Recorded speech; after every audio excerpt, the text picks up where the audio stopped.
Hi everyone, it's Dr. Mary Barbera here, and I am thrilled to have Melissa here with me. Melissa is a former client's mom, and I worked with her little boy Braden when he was 2 and 3 years old, back in 2010, I believe.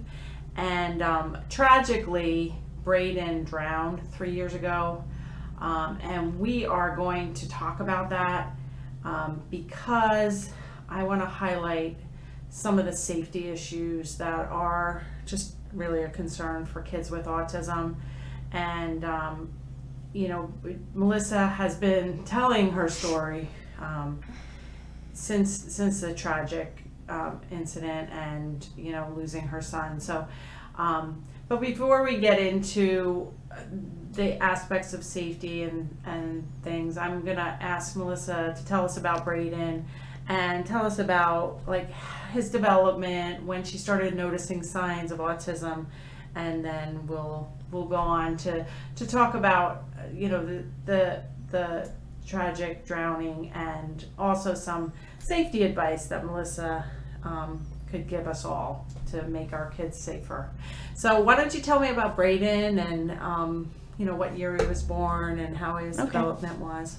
Braden was born in December of 2008, and he was perfectly healthy when he was born. He hit all of his milestones up till about, I would say, 15 months. Around that time, we started noticing he stopped making eye contact.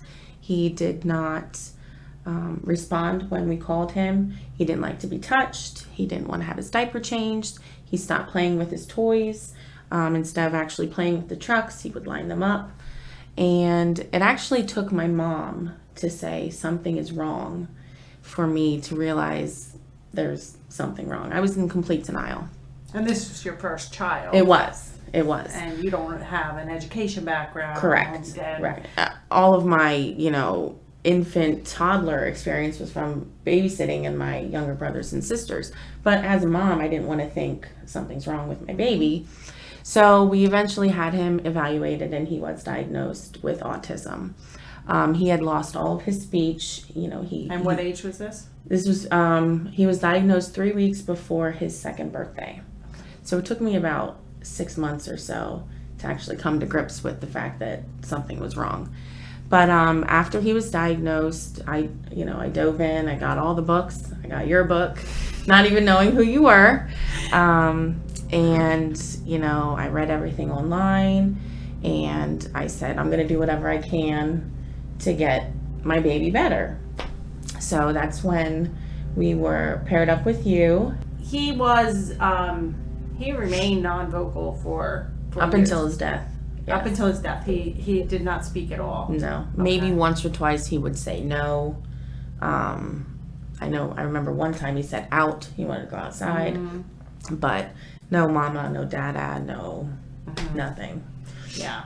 So along the way, from when he was diagnosed at 2 until he was 6, did you have a lot of safety concerns with Braden? Yes. Braden had zero concerns for safety.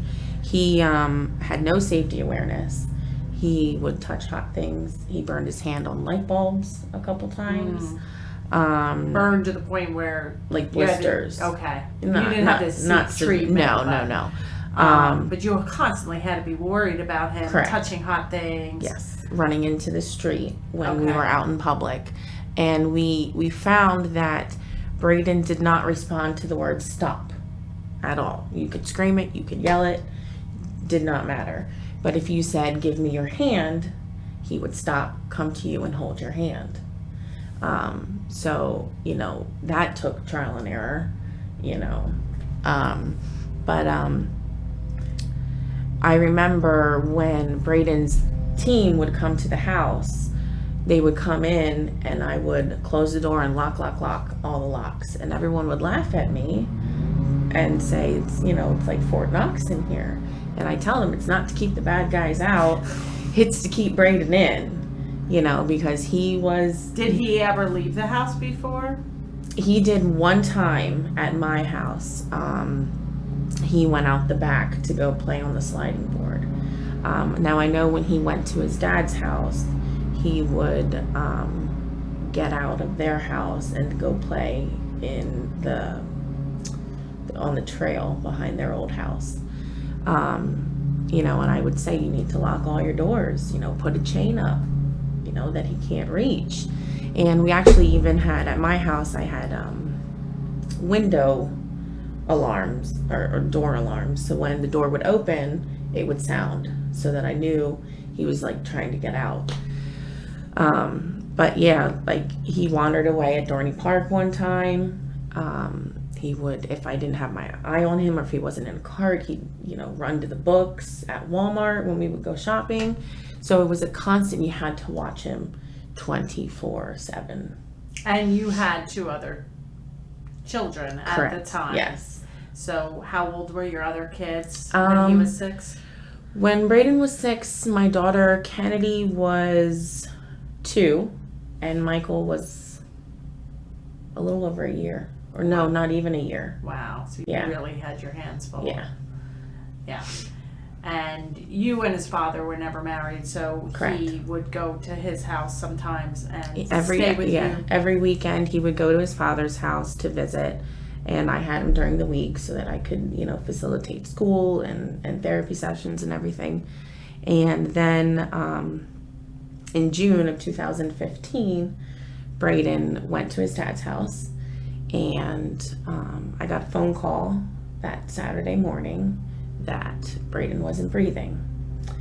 And his dad was in the bathroom, and Braden got out of his bedroom and went downstairs and went outside and went into the neighbor's yard and either jumped, fell, I don't know what happened, but ended up drowning. And this was a sunny day. Beautiful. In the middle. Beginning of June. In the middle of the day or morning? It was probably around noon Yeah. that I got the call. And you must have been. Did you know Shock. he drowned at that point? Yes. Okay. I had finally gotten, because his dad said, Braden's not breathing. And I was like, well, what happened? And, the first thing is you don't believe it. Mm-hmm. It's like, stop, stop playing with me. This isn't funny. Right. Well, And then I heard the panic and the worry in his dad's voice, and I knew that this was real. And, you hear people say, I would die if anything happened to my child. And that's almost what it feels like. Like my heart literally stopped. I didn't know what to do, So I rushed to the hospital, and I saw his dad sitting there on the floor crying, and I knew. Because at the time that his dad had called me, he wasn't pronounced dead yet. mm-hmm. So the whole way to the hospital, I had this, this doesn't happen to me, I'm a normal person, He's going to start breathing. Right. He's going to be fine. I'm going to go. He's going to have to stay in the hospital for a couple days. They're going to monitor him. Everything's going to be okay. And I go in, and I see his dad. And I realize that that's not the case.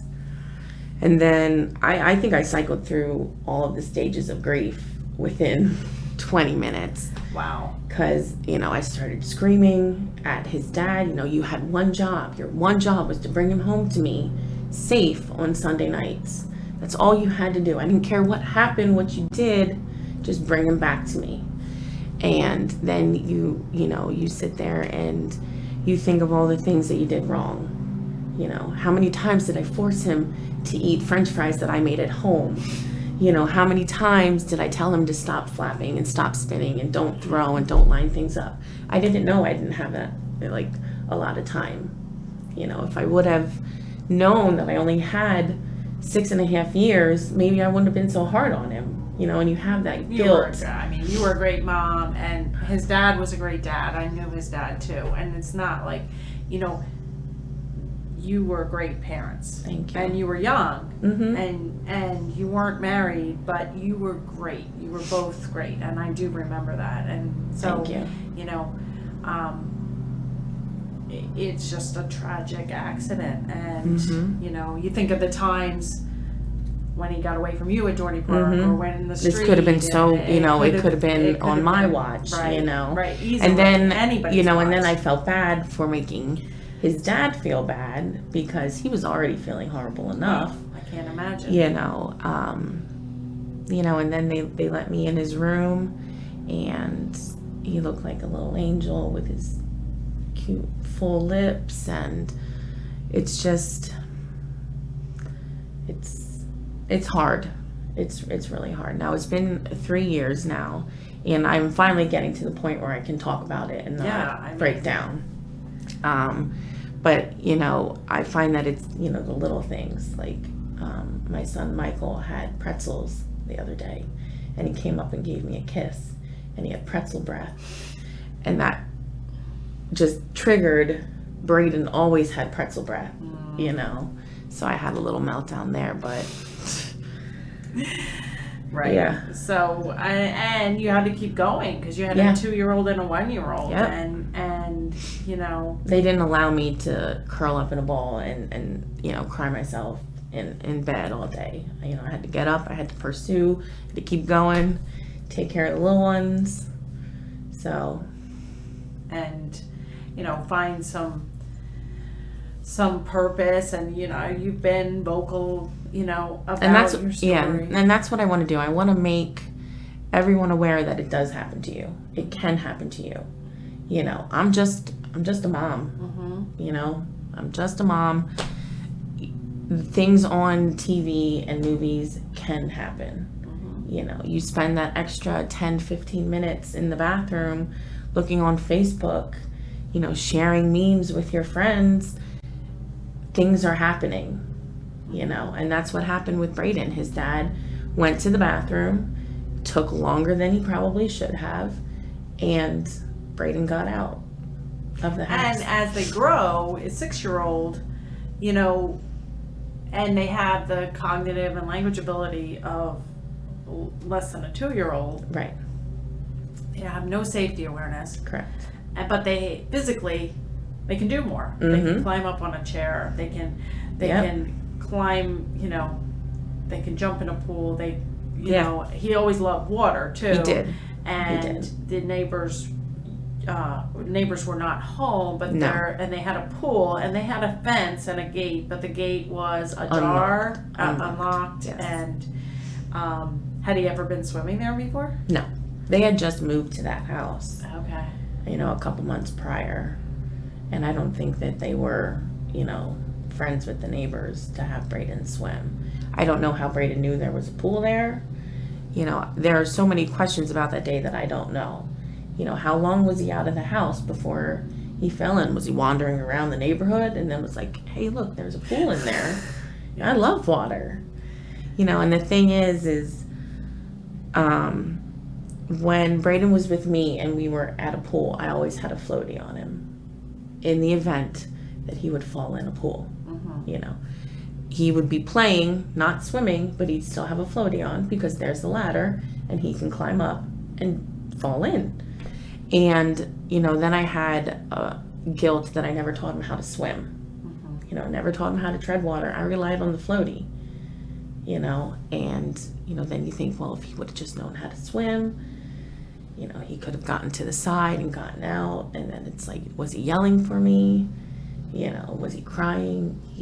There's so many things that I don't know. Mm-hmm. Yeah. And that is I know that's one of the things you told me is that, you know, one of the safety things that you would tell people is teach kids to Swimming swim, lessons. you know, and don't rely on floaties because, you know, that. They're not always going to have them on. Yeah. I know, and Braden loved water. He would find a glass of water. He would play in it. I caught him dunking his head in toilets. Oh. Yeah. Yeah. He really He'd loved water. He'd come out with wet hair, and I'm like, what? What is happening? And then there's droplets all over the toilet seat, and I'm like, Braden, thank gosh that it was flushed, you know? You know, but, you know, he would love the bathtub. He loved rain. He loved puddles. Anything with water, Braden was drawn to. And, you know, I just never imagined that that's what would, you know, end up taking his life. Yeah. Something that he loved so much. Right. But even children, you know, less than a year can be taught to calm down, flip on their back, float, and yell, you know, till someone finds them. Yeah. You know, and if I would have taught Braden that, you know, he might still be here today. Right. And, you know, typically developing kids, especially if they're under 4, you know, under 5, they don't just have the awareness of what can happen. And so it doesn't even have to be just for kids with autism. You know, little children can drown, and they can drown actually right in front of you. You could be talking to another parent, and they could be in the baby pool or in the regular pool, and you're turning your back and chatting, and they can drown right in front of you. Yeah, after Braden passed, I did a lot of research on drowning. Okay. And what you see in the movies isn't real. People aren't flailing and kicking and screaming. No, they slip under, and that's it. It's quiet and silent and painful, and it's a horrible, you know, way to die. So, and then I started researching on dry drowning. Okay. How, like, if you swallow a lot of water while you're swimming, you can drown later, hours later. You know, and then my 2 other kids, they love to swim as well. And they're always, you know, gulping water. And then stop it! You can only play in little puddles from now on. You know, so then for the rest of the day, I have to, you know, make sure they're not dry drowning.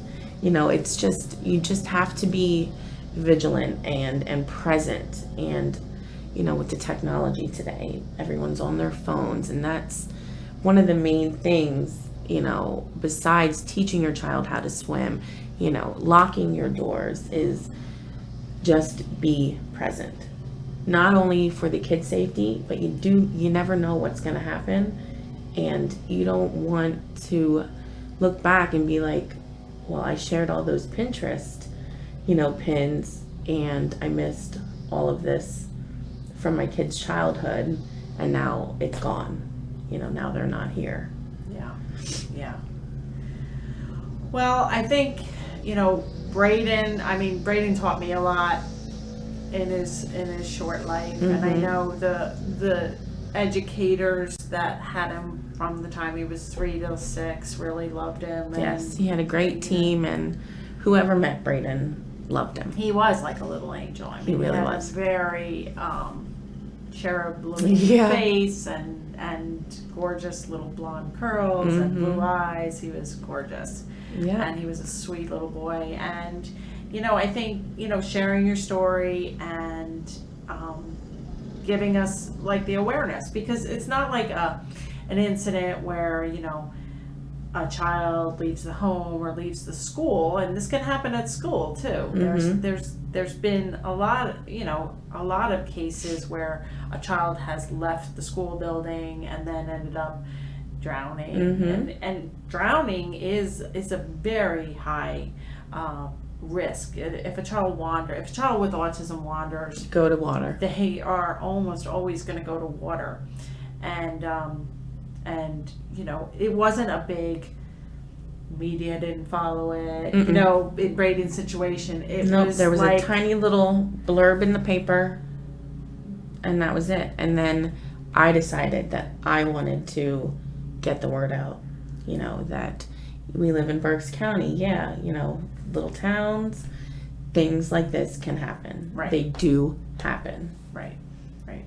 And, you know, whether it's a child leaving the house and wandering and getting hit by a car or drowning, or, you know, there's been incidents where, you know, older children with autism or even adults with autism have wandered in cold weather, and, you know, they don't have the cognitive ability to make decisions about, like, oh, I should wear shoes before I wander out of the house, or I should have a coat on because or even it's know 30 where they degrees. live. Yeah. You know, if Braden would have gotten out, I don't know that he could take us to Chick-fil-A and McDonald's, but I don't know that he would have known how to get back to my house. Right. You know, and he couldn't speak if someone found him and said, "What's your name? Where do you live?" And did he have any kind of alert bracelet on? He or- did not. We Uh-huh. tried that. He wouldn't keep it on. We tried it on his shoes. He didn't want it. I was actually researching about having him chipped in case he Having got out. a chip actually placed inside his skin. Yes. Okay. Yeah. Because this was what my worst nightmare, Right. you know. But I mean, even on my front door, I had a decal, a sticker that said "Child with autism may not respond to verbal commands." You know, so I tried to do everything that I could to keep him safe in case, you know, something would happen if the house was burning. You know, the first responders would know that there's someone in here, you know, who has autism, and you know, they can help Right. easier. And it's really difficult to watch anybody 24/7. Mhm. You know, it's physically Yeah, impossible. like I said, I'm a mom. I have laundry to do. I have dishes I have to do. I have to take care of the babies. You know, I couldn't watch him 24/7, right. but you know, I did whatever I could Right. to keep him safe. Right. Right. So, you know, I'm still, you know, very, very sorry for your Thank you. loss, and it is just tragic, but you know, I think you telling your story can hopefully prevent this, you know, kind of thing from happening. Mm-hmm. Even if, And that's what I this hope. video prevents one child from you know, drowning or from, you know, wandering away. Most of my clients have stories, not with this ending, fortunately, but you know, I have my own stories. I mean, Lucas left the house, especially at around the age of 6 to 10. I mean, it's a really tough age because now I'm, you know, pretty confident that he's not going to leave. Right. But he went through that phase where, But like you said, cognitively, they're a toddler. yep, Physically, they can do everything, you know, Yeah. a typical, Right. you know, 5, 6, 7-year-old can do. right, You know, and I see people online bash moms who have their kids on leashes out, like at amusement parks. I would have got a leash, you know? yeah, Anything, like, they don't know your story. So if you want to go get a leash for your kid. I know one of our members in my online courses and community, her name is Kelsey, and she's a single mom of 2 boys, that they're both on the spectrum. And before she found my course, for her older son, she had to have him on a leash and a harness all the time when he was out in the community. Yeah. He was banging his head on hard surfaces. He was running into the street.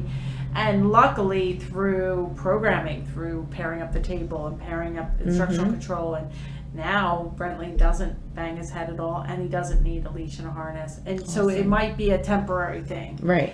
to get a leash and a harness, but there are safety precautions you can take. And I kind of like equate it to, you know, putting a gate at the stairs or putting a gate at a room. It's going to be a short-term solution while you work on But it's gaining training them. instructional you know. control and gaining, Correct. you know, some boundaries, because they can't cognitively understand, now I need you to stay in this spot. Right. But if there's a gate there, you know, instead of like somebody that keeps going after the outlets, get outlet covers, because it's not good for the kid to be like, stop touching the outlet, stop touching Right. the outlet. You Nagging know, just all the time. put a physical block there. Then you can be positive with the child. Right. Then you can, you know, have the boundaries just kind of be there Right. while you try to develop instructional control and try to get them Right. talking and imitating and, you know, working on things like stop in the community and working on, you know, if they come to the end of the sidewalk to actually stop. Even though they're not going to be there by themselves, Right. hopefully. And they don't, and honestly, it's not even like you want them to know why to stop, but even if they just stop, Right. you know. Right. Right. And, you know, and those are the kind of things that as a child grows older and older, you're just going to have to keep working on these. These safety issues aren't going to be like, oh, you work on that when they're 6 and then you're good. You know, it's like you work on that from toddler, like even touching hot things, you know, it's a concern. Kids can get burned. They can die that way. You know, they can choke. They can, you know, can go into a street. Like there's just a lot of different ways. They can fall down the steps because they don't understand. And you know, it's like, it's jumping off of things. Braden was a jumper. He was a climber and a jumper. Pulling dressers down because they're climbing on that, you know, so there's secure things you can get for the back of a dresser. So like but then you're like, oh my God, you know, there's just so much. And there's a really fine line of allowing a kid to be a kid. Like, yes, they have autism, they're on the spectrum, but he was still 6. You know, I still let him run around and play. You know, I wasn't hovering constantly. And there's that fine line of being too protective because they have no safety awareness, and just allowing them to play and they're gonna get scraped knees, they're gonna you know, they're gonna fall, and you know, anything can happen and on anybody's watch. So you know, being you know, just aware that it, and even though, I mean, this is I'm sure you think about him every day, every minute of every day, you know, there's some reminders, but you know, your life goes on, and you are out there trying to make a better life for yourself, for your other 2 kids, for everyone here by sharing your story. So I really appreciate you coming today. Thank you. I appreciate you having me. Yeah. So we'll special thanks to Melissa for sharing her story, and hopefully it will help prevent some safety tragedy from happening. Just be present. That's a good motto. Be present. We'll end there. Thanks again.